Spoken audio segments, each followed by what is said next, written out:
Bem-vindo à segunda aula de Lógica de Programação. Hoje vamos falar sobre o pseudocódigo e o fluxograma.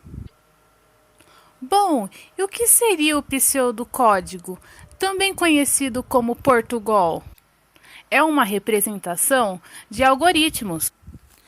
Pseudocódigo é uma linguagem de programação artificial que permite aos programadores de computador para desenvolver a lógica antes de executar um código particular. Pode ser definido como o plano de um código, que detalha uma etapa de ação ou do processo. São o passo a passo que devem ser executados. Ele pode ser pensado como uma representação textual de um fluxograma, que vamos ver daqui a pouco, que reflete os conceitos estruturais de código. O principal objetivo do pseudocódigo é descrever claramente o que um código ou programa é suposto fazer. Ele quebra um código em etapas e destaca sua sequência de ação. Pseudocódigo permite que programadores execute um código para verificar se há erro antes de escrevê-lo em uma linguagem de programação. Vamos ver um exemplo. Vamos calcular as médias de duas notas usando o pseudocódigo para ficar mais claro. Então, vamos observar. Vamos declarar três variáveis, o que seria variáveis? São espaços dentro do computador, é a memória do computador. Cada variável que a gente criar, a gente vai dar um nome. Temos aqui nota 1, nota 2 e média. Cada uma delas vão armazenar algum dado. Então, você vai pedir para o computador exibir para o usuário. Digite a nota 1.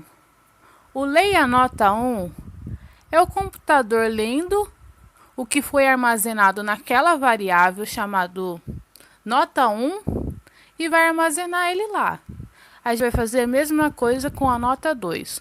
O computador vai ler e vai armazenar. Vamos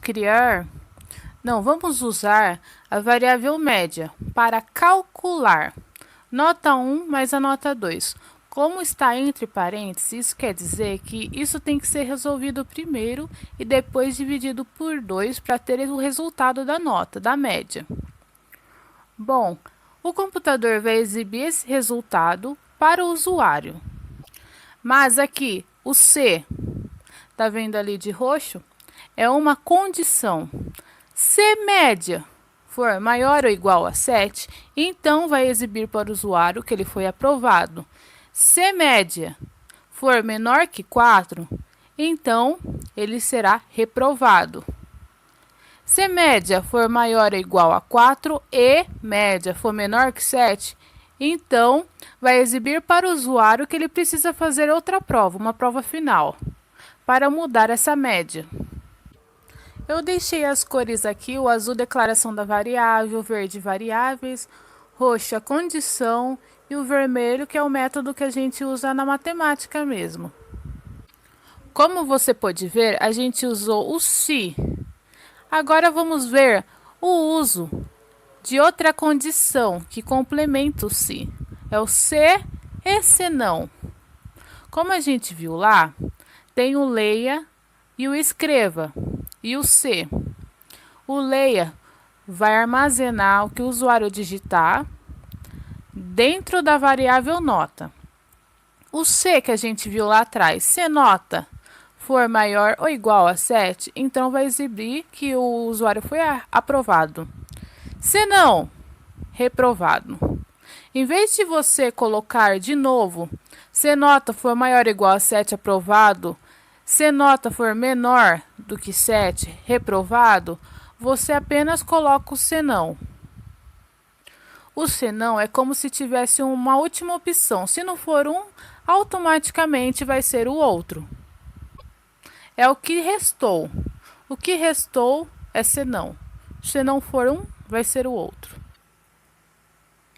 A maioria dos algoritmos precisam tomar decisões ao longo da sua execução. Para isso existem as estruturas de decisão. A mais utilizada é a estrutura se, então, senão. Em inglês, if, then e else, que vamos usar. O funcionamento é simples, com base no resultado de uma expressão booleana, verdadeiro ou falso. O fluxo do algoritmo segue para um bloco de instrução ou não. O se é uma expressão booleana, que é o então. Instrução a serem executadas caso a expressão booleana resulte em verdadeiro. Senão, instruções a serem executadas caso a expressão booleana resulte em falso. Vamos ver um pouquinho do fluxograma. Bom, pessoal, o fluxograma é uma ferramenta utilizada para representar graficamente o algoritmo. Isso é, a sequência lógica e coerente do fluxo de dados, composto por desenhos geométricos simples conhecido como diagrama de bloco. O diagrama de bloco é a ferramenta utilizada para representar o método do fluxograma. Isso é, o que significa cada símbolo geométrico utilizado no fluxo, sua função, sempre desenvolvido no nível de detalhe necessário. Bom, como vocês podem ver aqui, no exemplo, temos um objeto perdido. Temos o começo. Procure objeto perdido. Encontrou? Se você encontrou, vai parar de procurar, então o programa termina aí. Se você for ver, é o mesmo símbolo do começo. Quando começou e depois terminou. Mas caso você não encontre esse objeto, você precisa do objeto? Se sim, volta lá no processamento, procure objeto perdido. Aí vem a condição, encontrou? Se sim, pare o programa. Ou se não, pare o programa, se não precisa mais do objeto. Como vocês podem ver, temos aqui o início e o fim, como eu já expliquei. Temos o símbolo da entrada, o processamento e a tomada de decisão. Para que você possa entender melhor, vamos fazer um exercício juntos. Vamos receber um número, calcular seu dobro e exibir o resultado, usando o fluxograma para a gente trabalhar a lógica. Primeiro, vamos fazer o início. Precisamos iniciar o programa. Agora, o programa pede que a gente receba um número. Ele só quer receber um número. Então, vamos pegar uma entrada só. Caso ele quisesse dois números, seriam duas entradas separadas. E aí, a gente vai usar o retângulo, que a gente vai trabalhar o processamento, né? Que vai ser feito o cálculo. E também exibir o resultado. Bom, assim a gente usou a lógica com o fluxograma, que é mais fácil de se trabalhar para desenvolver o seu pensamento lógico para depois colocar ele em prática em qualquer linguagem.